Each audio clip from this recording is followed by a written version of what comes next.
is an education strategist and healthcare marketing specialist at Altrazil Life Sciences. She leads commercialization for a flagship wound care technology, illustrates more than 20 trade shows a year, and drives digital initiatives that have generated over 10,000 qualified leads across hospitals, clinics, and direct-to-consumer channels. She also brings a powerful perspective navigating the MedTech industry on visa offering, firsthand insight into inclusion, sponsorship, and mobility. We'll unpack how learning, enablement, and thoughtful policy translate into retention. Tweesha, welcome. Could you introduce yourself and share how your role spans education strategy, commercialization, and cross-functional collaboration? Absolutely. So I believe you've covered most of it, but I'd just like to touch upon, a few things that summarize my role. So firstly, it is strategic marketing, which includes, um, downward marketing campaigns. Then I cover clinical engagement, um, evidence creation and translation, and also business development. So this is primarily what I do. I try to bridge all that we do behind the scenes. So all of the trials and clinical data that we have, I try to bridge it with my marketing experience for all of our stakeholders, be it the patients, payers, or providers, be it hospitals, clinics, patients directly. And yeah, that summarizes my role basically. Perfect. And what's a recent campaign or program that you're most proud of, and what outcome did it drive? Well, recently we've introduced a new SKU that is targeting clinics, vascular clinics, podiatry clinics, and patients directly. So we're running a lot of campaigns on Google, and we are also running LinkedIn and email marketing campaigns. So that is generating good revenue. I would just like to start off by saying that when I started working in medical devices, it was just a job. But over time, when I've kind of started learning of what the product is capable of doing, I have really been driven towards the impactful nature of the product, and I love seeing the kind of positive impact it brings to its patients or clinicians that work with the product. Another thing that we're also doing right now is starting to explore the veterinary market. And that is something I'm very, very excited about because, yes, it works amazingly on humans. We've had so many successful clinical trials and we've seen how well it does on all wound types for human beings. And, replicating those results in animals is something I'm very excited about. So, before we get into some other topics, can you give the audience a sense for what an overview of the product is? Absolutely. It's a medical device. It's a wound care technology made primarily with two polymers. Both of them are found in contact lenses. The product, when Altrazeal is sprinkled onto a wound, it forms a matrix that keeps the wound protected from bacteria while also providing a moist wound healing environment. And over time, as the wound heals, Altrazeal just flakes off like a scab. I would also like to say that the primary product value proposition and positioning of Altrazeal is that it can stay on the wound for up to 30 days, which is very rare for wound care dressing. So this is a challenge that we're constantly facing. The use of Altrazeal transforming powder dressing requires a slight learning curve because clinicians are used to cleaning and debriding the wound every time they see it. Sometimes it's daily, sometimes it's multiple times a week. But with Altrazeal, we say apply it on a clean surface and leave it. Let the product do its magic, let the wound heal itself. Um, of course, it's really difficult to get people to believe us when we tell them that, hey, you just put it on and leave it for 30 days. But that's where all of the marketing and education and stuff comes in, right? Um, Yeah, perfect. And so when you think about the education side of things, I'm curious, which roles benefit most from structured education at Altrazil right now in terms of educators, field reps, KIMs, or otherwise? So I would say all. My What I primarily do is I create education material that not only helps clinicians but also helps sales reps. So when we have a new rep joining in, it's not necessary that they already have, you know, a lot of knowledge about the product. So there is a detailed education program that is created especially for training any new rep that has been onboarded. Then there are a lot of education resources available that the reps can use to speak with and to train the doctors and clinicians that they are working with. Got it. Makes sense. And in terms of the scale context, what's the team size you support and how distributed are they across regions and functions? Absolutely. So primarily we're a small team and because we're a small company, a lot of our sales reps, we have approximately 50 sales reps right now, but they are not on W-2s. So I work with all of them. I also work with our clinical team that has, doctors and nurses who've worked in the industry for a long, long time.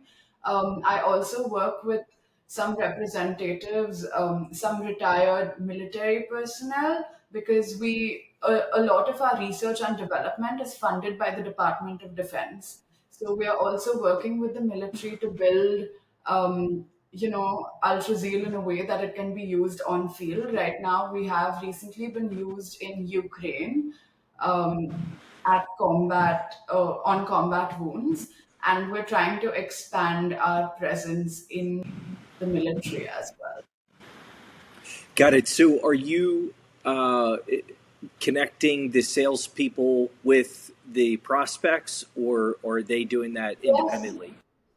Yes, they do. I do connect them, but they also do it independently. So a lot of the trade shows that we attend and a lot of the LinkedIn and email marketing campaigns that we're doing right now, with that we've collected thousands of leads. So what I do is I activate the lead as soon as the lead is willing to take on a meeting. I pass it on to the sales rep. But I am still involved in the process. I'm, thoroughly involved. I make sure that the meeting is happening, next steps are being followed, and it takes months and sometimes years to get a clinician to use the product. Especially if they don't have private practice. So if it's not a podiatrist or a vascular clinic, if the clinician works for a hospital, yes, you can get them to use the product, but then you have to get the product on central supply, which has to go through so many levels. And that takes time. I try to be involved in the process as much as I can. But of course, the sales reps that come in with their own relationships so that they handle themselves.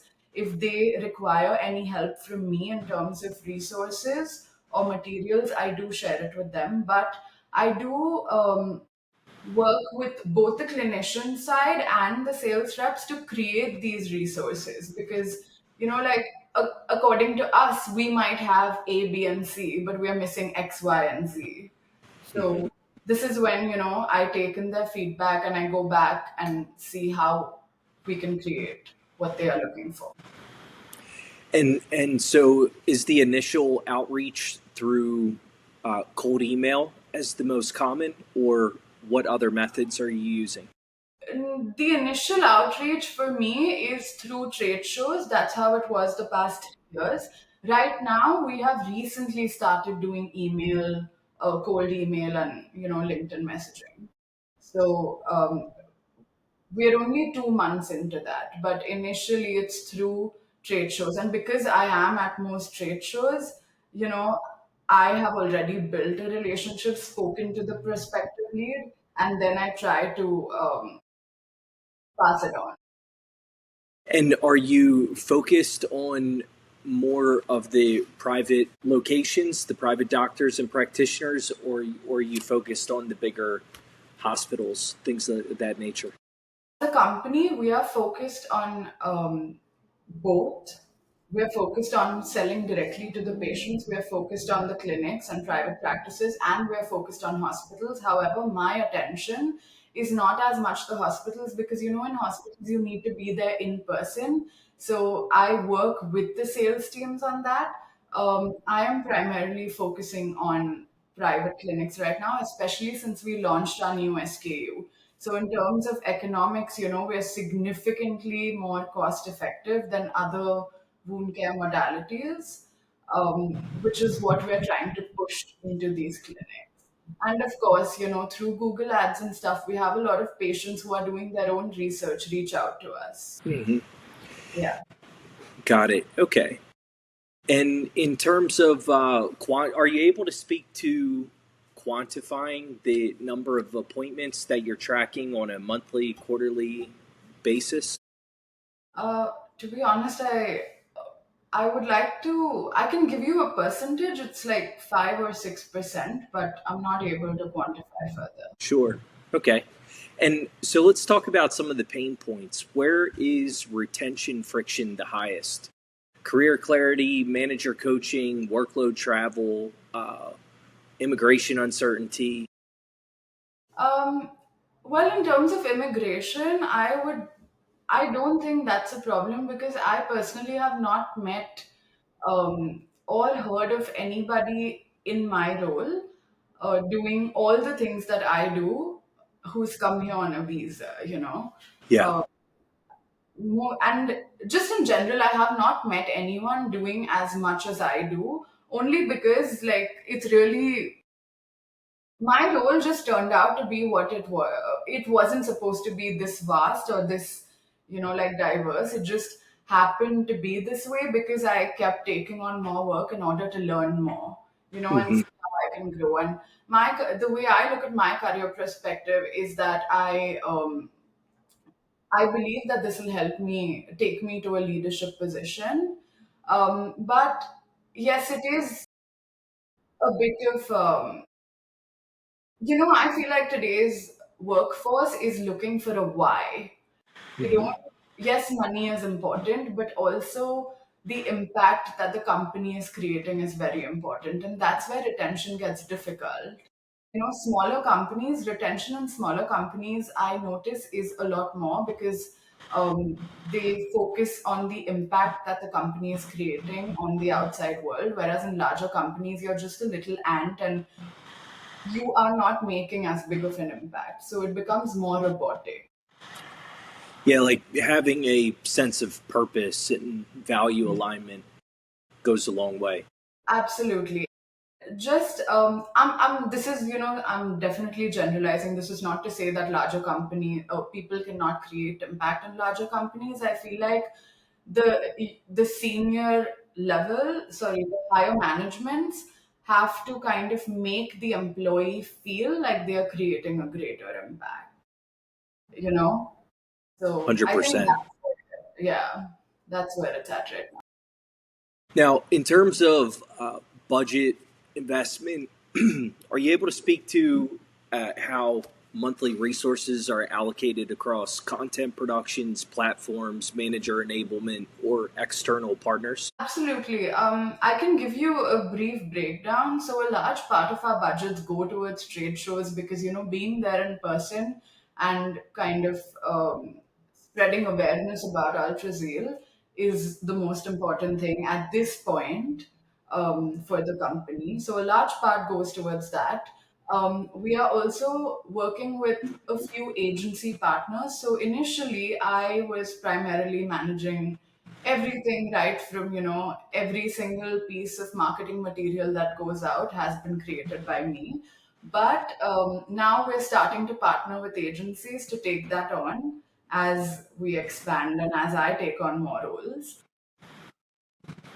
and we are not spending that heavily on digital marketing at the moment.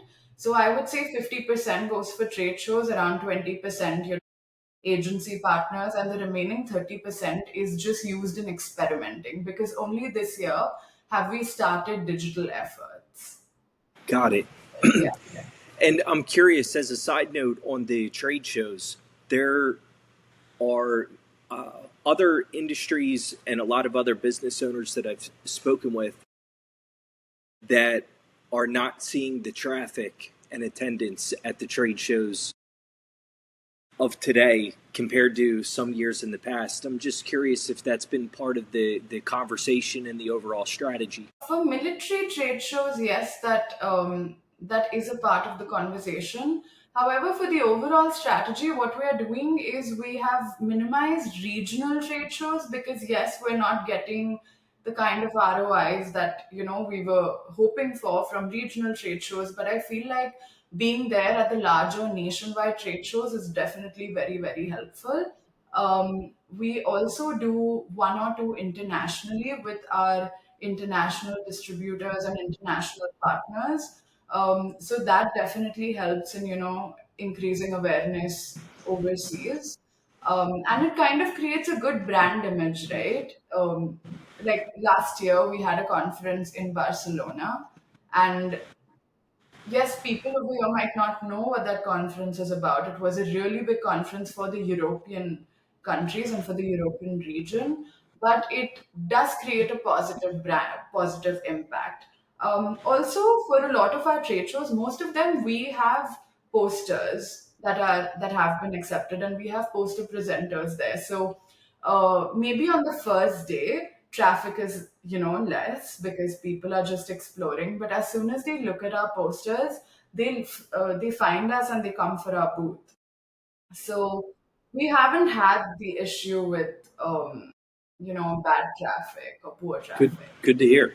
Yeah, yeah. So, looking back at the past 6 to 12 months, what initiatives have worked versus the ones that didn't, and why? I feel like our we're facing a lot of issues with Google Ads, especially because very difficult to find an agency that specializes in medtech. It is such a niche. It is such a regulated industry. There's a lot you cannot say.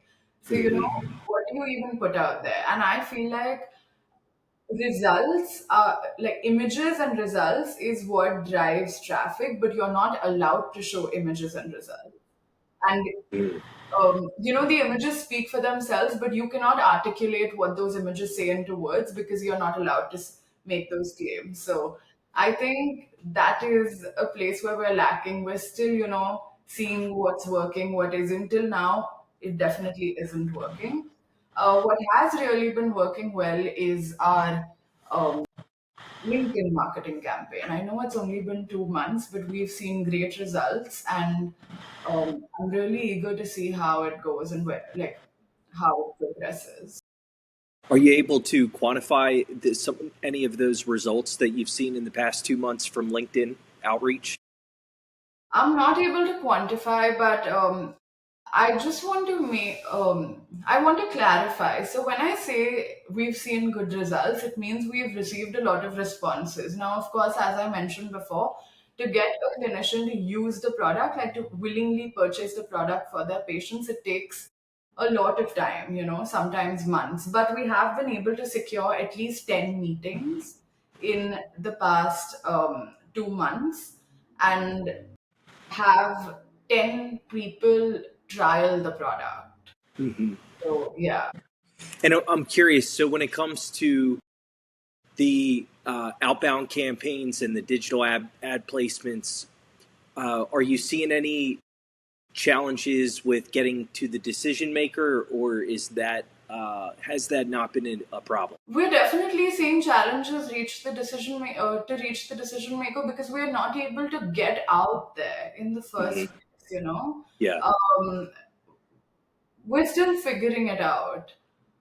In terms of hospitals, I we have taken a very we've taken a bottoms up and a top down approach. So we do trade shows because that's where we meet, nurses and clinicians who are in touch with the patient firsthand. So they want to see the positive impact that the product can have on the patients. Whereas the C-suite is interested in what impact Altrazeal will bring on the numbers you know so we're trying to get in touch with the key decision makers up there. But also, nurses can drive adoption because they can go speak with the doctors about it. The doctors will be intrigued and interested and willing to trial the product. And that will help us generate results, numbers, statistics that can be in turn used for the C-suite. And so, which KPIs are you reviewing on a monthly basis? So for me, it's primarily, I would like to say that I primarily look at sales numbers, of course, from the campaign. So the revenue that the campaigns have generated.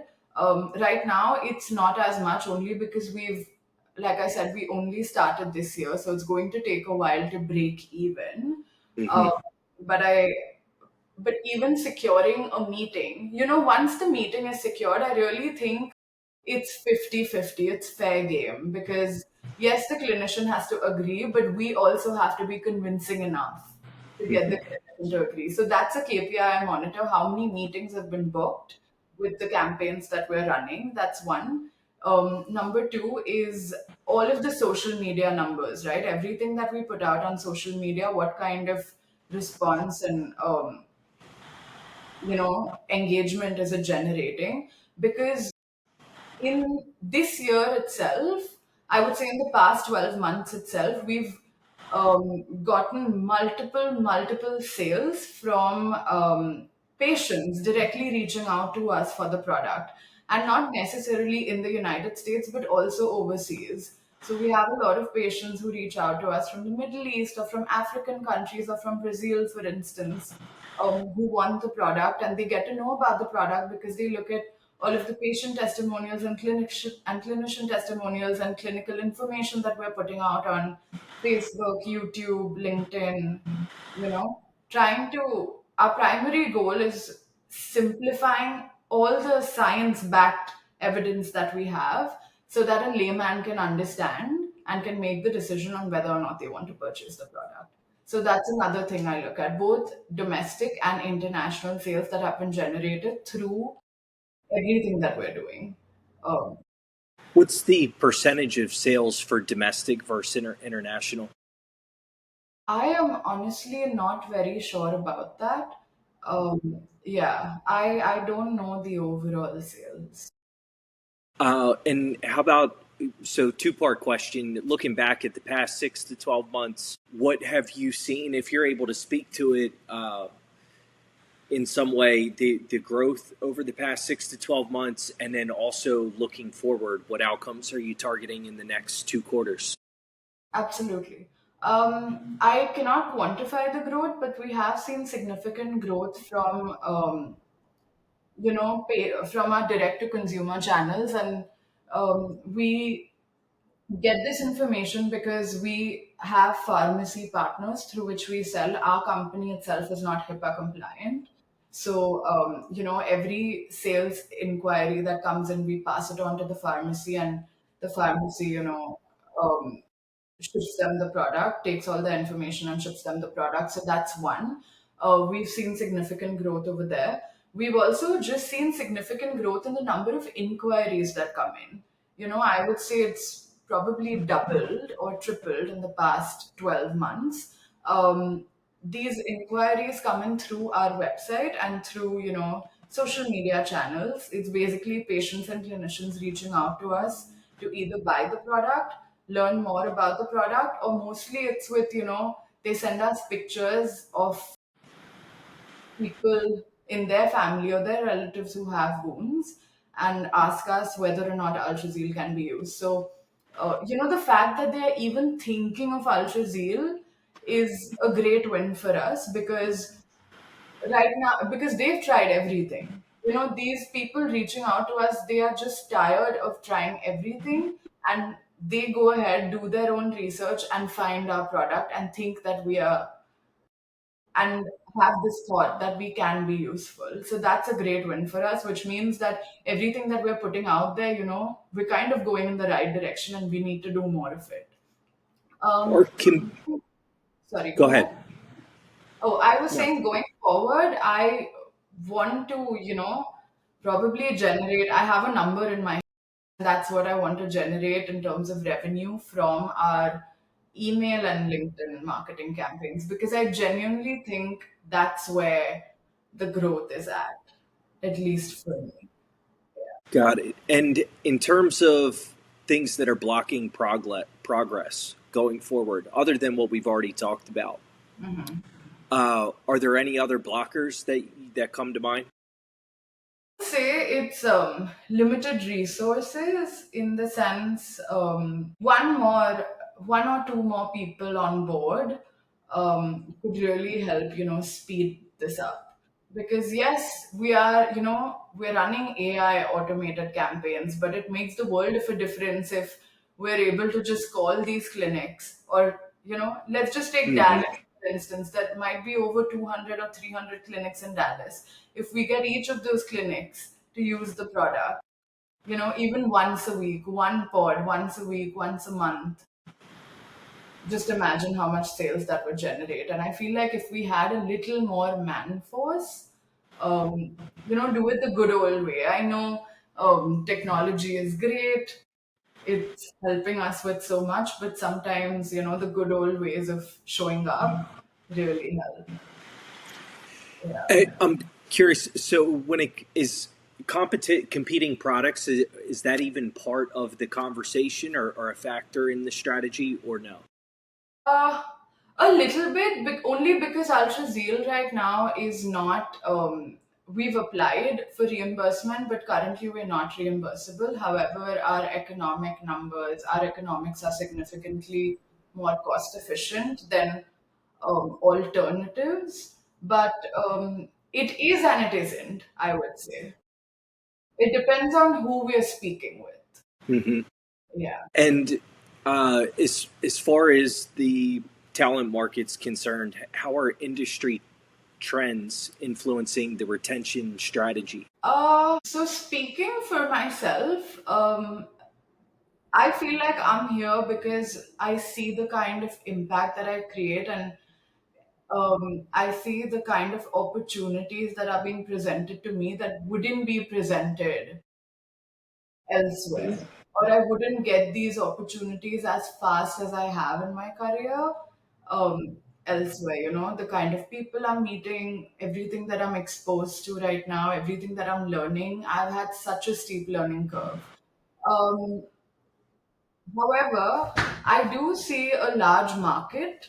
I used to think that my role is very, very unique, but I've been looking on LinkedIn and I do see a very, very large market for a lot of room for what I do. And I think people are just looking for somebody who's willing to put in the effort and willing to learn.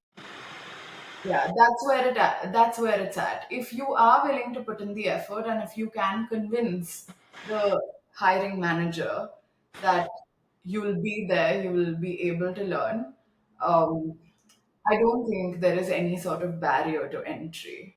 However, I would say that for somebody with a visa, there is definitely barrier to entry. Yeah. And so, Tweesha, if you could jump in a time machine 12 months from now, what does success look like for you and for the organization as a whole? Success for me personally would be um, achieving the amount of revenue that I have in my head, um, with my efforts primarily, which is the digital marketing campaigns. But for the company as a whole, we also have a certain number that we are chasing, and I'm hoping we get. Well, listen, Tweesha, this is full of playbooks from translating clinical evidence into enablement that actually moves the needle to building inclusion by design for international teammates. Tons of practical ideas for med device leaders. I appreciate you joining us. And are there uh, anything else that didn't come up in the conversation earlier that you wanted to highlight? Or if not, tell anyone in the audience who might want more information on the product, the company, where can they find you? Where can they learn more? Absolutely. In regards to the company and the product, you can learn more on www.altrazeal.com, or you can reach out to me. I can share my email address, or you can reach out to me on LinkedIn. My name is Tui Shisha, and I'm pretty responsive. So, All right, perfect. If this helped, follow the show and share it with a leader focused on retaining top talent in MedTech.